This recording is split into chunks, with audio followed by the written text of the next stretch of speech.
Hello everyone, आप सभी का फिर से एक बार क्रिएटिव माइंड ग्लोबल स्कूल में स्वागत है। बच्चों, हम कक्षा 6 का पाठ क्रमांक 4 योग का महत्व पढ़ रहे थे। ठीक है, इस वीडियो में भाषा की पहचान से शुरू करते हैं। भाषा की पहचान में आज हम पढ़ेंगे निपात। निपात क्या होता है?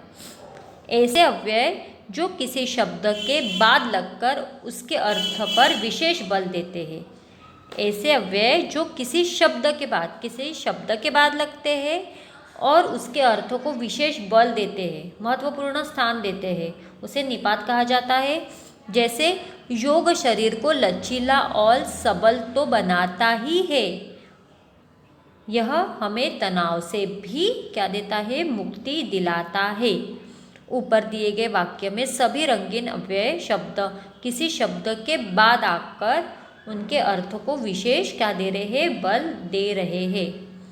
जैसे आरती ने भी गीत गाया, राकेश ने ही प्रथम पुरस्कार जीता, विकास के पास केवल 200 रुपये है। इसी प्रकार हिंदी के निपात शब्द है ही, भी, तो, तक, भर, मात्र तथा केवल। निपात शब्द कौन से हैं? ही, भी, तो, तक, भर, मात्र, केवल, ये सारे निपात शब्द हैं। ठीक है, दिए गए शब्दों में से निपात शब्द पहचानिए। कोई, कुछ, की, ही, तो ही, तथा, किंतु, भी, और भर, भर, या तो, मात्र, आप, सुमन, ताकि, मात्र, की, अरे, भर, कुछ, तो भर, तक एवं बल्कि, तक एवं बल्कि, थोड़ा, तो तक। अब बाकी तो आपको ढूंढने हैं। ठीक है, आपका गृह कार्य है ये। समझ गए? निपात शब्द बिल्कुल इजी है। दिए करे 8 दिए गए वाक्यों में निपात शब्दों को रेखांकित कीजिए। आपको इसको रेखांकित करना है, ये आपको स्वयं करना है। आव करे 9 रिक्त स्थानों की पूर्ति दिए गए विकल्पों में से उचित निपात चुनकर करना है आपको। ये आपको शब्द दिए हैं, उसका आपको यहाँ यूज़ करना है और वाक्य पूर्ण करना है। लेखन में आप पढ़ेंगे औपचारिक पत्र। औपचारिक पत्र क्या होता है? औपचारिक पत्र आपको पता है, जो अगर हम स्कूल में लिखते हैं, है ना, नगर पालिका, महानगर पालिका, ये सारे होते हैं। ठीक है, फॉर्मल लेटर्स जिसे इंग्लिश में कहा जाता है ना। मयंक ने पाठ योग का महत्व पढ़ा। मयंक भी विद्यालय में योग दिवस का आयोजन करना चाहता है। शिक्षिका से बात करने पर उसने जाना कि इसके लिए विद्यालय की प्रधानाध्यापिका को लिखित आवेदन पत्र देना होगा। दिया गया पत्र पढ़े और औपचारिक पत्र लिखने का तरीका जाने। ठीक है, प्रिंसिपल को लेटर लिखना है। सबसे पहले भेजने वाले का पता, जिसने पत्र लिखा है उसे अपना खुद का पता लिखना है। दिनांक आपको बहुत इम्पोर्टेंट है, दिनांक तो डालनी है, डेट भूलना ही नहीं है।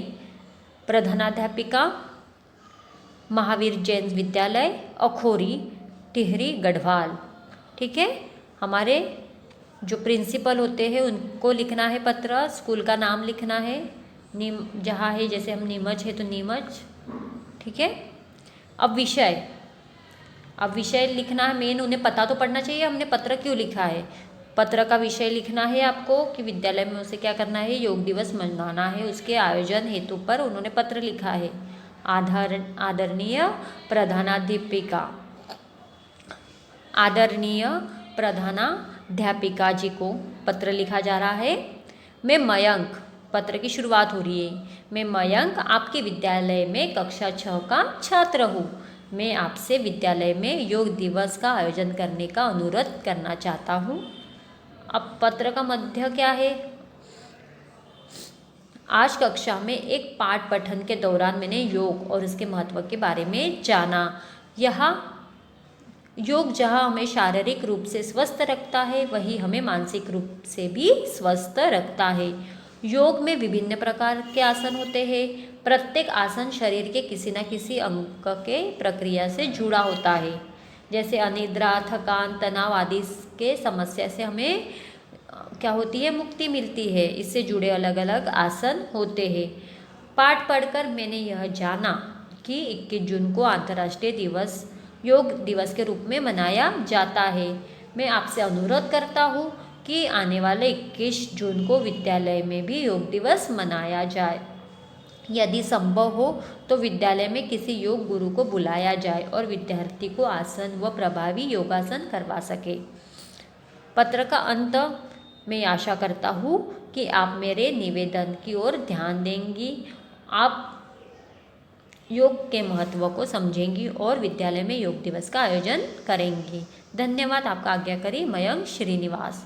ठीक है, मयंक ने भी ये पाठ पढ़ा और उसे बिल्कुल वो क्या हो गया है कि नहीं, और 21 जून भी आने वाला है तो वो अपने जो प्रिंसिपल है, जो प्रधानाध्यापिका है, उनसे क्या कर रहा है, विनती कर रहा है कि हम भी स्कूल में इसका आयोजन करते हैं। पत्र को आपको समझना है। पत्र का प्रारूप क्या होता है, पहले भेजने वाले का पता, पत्र जो भेजता है उसका पता होता है। दिनांक आपको लिखनी है जिस दिन आप पत्र लिख रहे हो। पत्र प्राप्त करने वाले का पता, पत्र जिसे भेजना उसका भी तो पता लिखना पड़ेगा। फिर संबोधन, ठीक है। शब्द, प्रारंभिक संबोधन, जो प्रारंभिक जो शुरुआत होता है, श्रीमान, मान्यवर, महोदय, महोदया, ठीक है, इन शब्दों का प्रयोग करना है आपको। अंतिम संबोधन लास्ट में क्या लिखना है, आप आज्ञाकारी शिष्य या शिष्या, भवदीय या भवदीया, निवेदक या निवेदिका और प्रार्थी। ठीक है। पत्र का विषय, पत्र का विषय ऐसा हो कि अधिकारी उसे पढ़कर समस्या का अनुमान, ऐसा विषय लिखना चाहिए कि पत्र में क्या है आपको विषय से ही पता पड़ जाए। ठीक है। पत्र की विषय वस्तु, आरंभ, पत्र की शुरुआत में आपका नाम और पत्र का उद्देश्य लिखे। मध्य में आपकी समस्या क्या निवेदन और या क्या निवेदन है वो उसका विस्तार करें। अंत में पत्र के अंत के अधिकारी को अपनी अपेक्षाएं लिखे कि आपको क्या अपेक्षा है उनसे। अंत में आपका नाम लिखे। पत्र के लिफाफे पर आगे पत्र लिखने वाले का नाम एवं पता और पीछे अपना नाम एवं पता लिखे। ठीक है। आओ करें 10। आप अपने विद्यालय में पुस्तक मेला का आयोजन करना चाहते हैं। आप वहाँ अलग अलग प्रकाशकों को बुलाकर बच्चों के लिए अलग अलग तरह की चित्र व कहानी वाली पुस्तकें रखवाना चाहते हैं ताकि विद्यार्थी अलग अलग तरह के पुस्तकों का अनुभव ले सके और किताबों व कहानियों के प्रति उनका रुझान बढ़ सके। इस पुस्तक मेले के आयोजन के लिए आपको विद्यालय के पुस्तकालय संचालक को पत्र लिखना है। ये एक बार आपको लिख के देखना है। ठीक है बच्चों। सोचो और बताओ। सोचो और बताओ। आजकल योग का स्थान जिम और अलग अलग तरह के व्यायामों ने ले लिया है। क्या आप जानते हैं नाचना भी एक तरह का व्यायाम होता है। क्या आपके आसपास किसी को योग या अन्य तरीके का व्यायाम करते हुए देखा है? आपने उन्हें किस तरह का व्यायाम करते हुए देखा है? क्या आप अलग अलग तरह के व्यायामों के नाम बता सकते हैं? योग व अन्य व्यायाम में से आप किसे अच्छा मानते हैं और क्यों? इसे हम लाइव क्लास में देखेंगे। हमें ख्याल है अपने योगासन किसी विशेष शारीरिक गतिविधि की तन्मयता व उसके सुचारू रूप से कार्य में मदद करता है। साथ ही साथ योग की मदद से मानसिक शक्ति भी बढ़ती है। नीचे दिए गए योगासन व उसके लाभ पढ़िए।